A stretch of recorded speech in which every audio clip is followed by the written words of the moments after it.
Hi friends, நான் உங்கள் அக்ஷயா. இன்றைக்கி நான் பாட போகிற சாங் ஆக்சுவலி எனக்கு ரொம்ப பிடிக்கும்.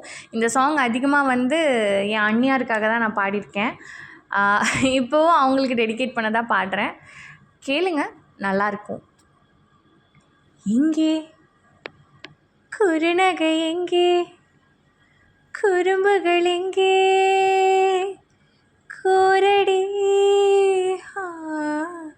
கண்ணில் கடல் கொண்ட கண்ணில் புயல் சின்னமேதோ தெரியுதடி. சில்ல கொஞ்சல் வேண்டாம், சின்ன சினுங்கள் போதும்.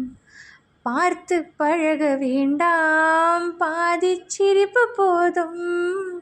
கார பார்வை வேண்டாம், ஓர பார்வை போதும். வாசல் திறக்க வேண்டாம், ஜன்னல் மட்டும் போதும். வாழ்க்கை கடக்குதடி, நாட்கள் நரைக்குதடி. இரு கண்ணால் என் வாழ்வை நீ ஈரம் செய்யடி.